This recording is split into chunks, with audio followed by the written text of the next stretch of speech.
பரிசுத்த நாமத்துக்கு மகிமை உண்டாவதாக. என்னை ஒரு சிறு சாட்சியாக ஏற்படுத்தின கிருபைக்காக கர்த்தரை ஸ்தோத்திரிக்கிறேன். இப்பொழுது அம்மாவை பற்றி சொல்ல வேண்டுமென்றால், நான் பிறந்த நேரத்திலே அம்மாவுக்கு ஞாபகம் இல்லாமல் ஒரு 4 நாட்கள் ஞாபகம் இல்லாமல் ஃபிட்ஸ் இருந்தாங்க. அந்த டைமில் ரொம்ப விசுவாசமாக இருந்தாங்க. ஏற்கனவே அவங்க சொல்லியிருந்தாங்க குடும்பத்தில், எனக்கு என்ன பலகீனம் வந்தாலும் ஹாஸ்பிட்டலுக்கு கூட்டிகிட்டு போகக்கூடாது அப்படின்னு.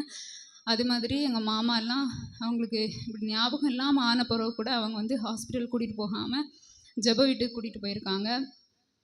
அம்மாவுக்கு 4 நாள் ஞாபகமே வரல.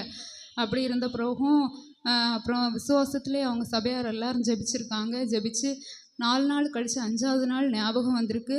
அம்மா எழுந்து அந்த ஆராதனையில் சாட்சி சொல்லி அப்புறமா வீட்டுக்கு நடந்தே வந்திருக்காங்க. போகும்போது கார் பிடிச்சி கூட்டிகிட்டு போயிருக்காங்க. வரும்போது விசுவாசத்தோடு அவர்கள் சாட்சி சொல்லி நடந்து வீட்டுக்கு வந்திருக்காங்க.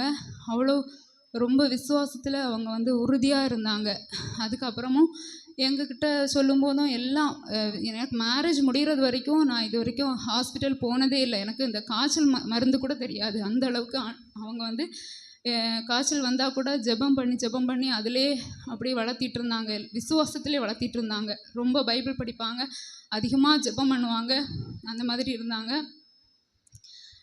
எதுனாலும் அது ஆவிக்குரிய ஜீவியத்திலும் எல்லாம் சொல்லி கொடுத்தாங்க. குடும்பத்தில் எப்படி இருக்க வேண்டும் அப்படிங்கிறதுலையும் எல்லாம் நல்ல முறையில் சொல்லி கொடுத்து நல்லா வளர்த்தாங்க. அப்புறம் நான் மேரேஜ் முடிஞ்சு போன அப்புறம் ஃபோன் பண்ணும்போதெல்லாம் கேட்பாங்க, பைபிள் படிச்சியா, ஜெபம் பண்ணியா அப்படின்னு.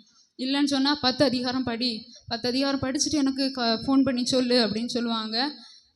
எப்போவுமே ஜெபிக்க வேண்டும், வேதம் வாசிக்க வேண்டும், ஆண்டவருக்கு பிரியமாக இருக்க வேண்டும், பிள்ளைங்களுக்கும் அது மாதிரி சொல்லிக் கொடுக்கணும் அப்படி சொல்லுவாங்க. எனக்கு பிள்ளைக்கு காய்ச்சல் சொல்லிட்டு நான் ஹாஸ்பிட்டல் போகணுன்னு சொன்னாலும், ஹாஸ்பிட்டல்லாம் போகாத, உட்காந்து ஜெபம் பண்ண, ஆண்டவர் சுகம் தருவார், ஜெப வீட்டில் போயிருந்து ஜெபம் பண்ணு அப்படின்னு சொல்லுவாங்க. அவ்வளவு ரொம்ப விசுவாசத்தில் உறுதியாக இருந்தாங்க. அதற்காக கர்த்தரை ஸ்தோத்திரிக்கிற இந்த நேரத்தில் அவர்கள் மகிமைக்குள் பிரவேசித்திருக்கிறார்கள், ஏப்பாறிக்கொண்டிருக்கிறார்கள். அதற்காக கர்த்தரை ஸ்தோத்திரித்து என் சாட்சி முடித்துக் கொள்கிறேன்.